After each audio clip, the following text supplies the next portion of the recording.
পুতুলের ঘর চ্যানেলতে সবাইকে স্বাগত জানাই বন্ধুরা। দেখুন আমি ডিমটা সিদ্ধ বসিয়ে দিয়েছি। ডিমটা কিভাবে রান্না করি একবার দেখুন। দেখুন আলুটা আমি ছোট ছোট করে কেটে নিয়েছি, পেঁয়াজটা কুচিয়ে নিয়েছি, আর রসুন নিয়েছি, লঙ্কার গুঁড়ো নিয়েছি, লবণ নিয়েছি, অল্প সামান্য জিরের গুঁড়ো নিয়েছি, ধনিয়ার গুঁড়ো নিয়েছি, হলুদ নিয়েছি, আদা বাটা নিয়েছি। এবার আমার ডিমটা সিদ্ধ হয়ে গেলে আমি কিভাবে রান্না করব আপনারা একটু দেখবেন। দেখুন ডিমটা কেটে নিচ্ছি, দেখুন কিভাবে কাটি।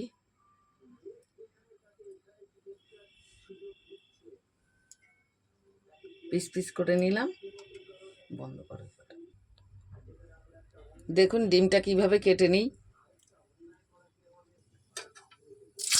দিয়ে এক পিস করে ভেজে নেব।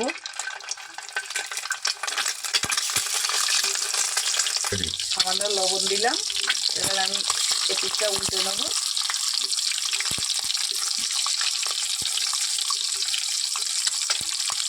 উল্টে দিলাম। দেখুন এবার তুলে নিচ্ছি, পিস পিস করে তুলে। ভাজা হয়ে গেছে। আমি এটা নতুন পদ্ধতিতে রান্না করছি, কেমন হয় না খেলে বুঝতে পারবো না, তবে মনে হয় আপনারা করে খাবেন, ভালোই লাগবে। আমি ভেজে নিয়েছি।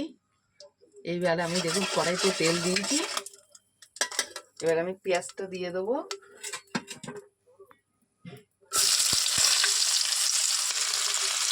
সামান্য একটু চিনি দিলাম। চিনিটা দিলাম, পেঁয়াজটা তাড়াতাড়ি লাল হয়ে যাবে এই জন্য। দেখুন এবার আমি মশলাটা দিয়ে দিলাম। একটু জল দেবো।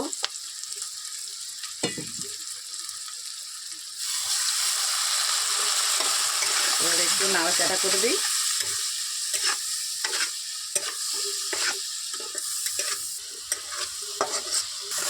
দেখুন মশলাটা কষানো হয়েছে, কত সুন্দর কালার এসছে। চিনিটা দিয়েছিলাম বলে এত সুন্দর কালারটা এসছে। দুধটা আমি দিয়ে দিলাম। দিয়ে একটু নাড়াচাড়া করবো।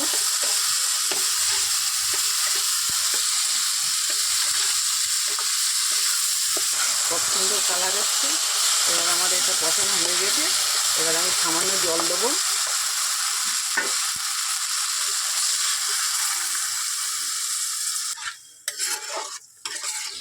আলুটা সরু সরু কাটা তো এক্ষুনি সিদ্ধ হয়ে যাবে।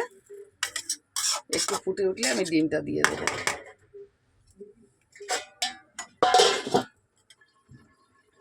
দেখি কি হলো।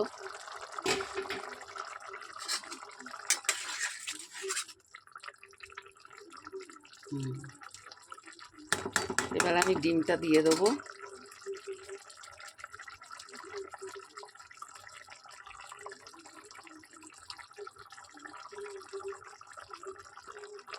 ডিমটা দিয়ে দিয়েছি। হ্যাঁ, এবার একটু ঝোলে ডুবিয়ে ডুবিয়ে দিই।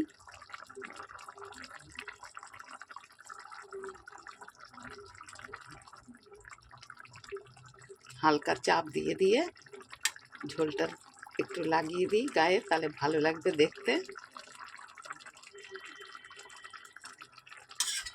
এবার আর একটু ফুটবে, তারপরে নামানোর ব্যবস্থা করব। এবার আমার হয়ে এসছে। আমি এবার নামিয়ে নেওয়ার ব্যবস্থা করব। ঝোলটা বেশ টেনে গেছে,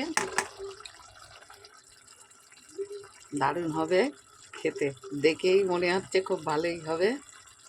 দেখুন ডিমটা এবার আমি তুলে নিচ্ছি। হাতা দিয়ে তুলছি, কেন নাই ভেঙে যাবে।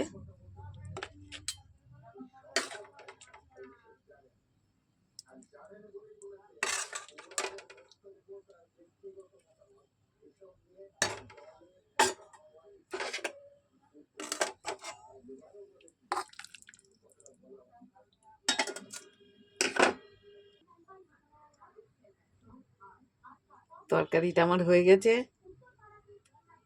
তাহলে আমি রাখবো। দেখুন আপনারা, ভালো লাগবে আমাকে জানাবেন, আমারও ভালো লাগবে আপনারা জানালে। তাহলে রাখলাম, টাটা।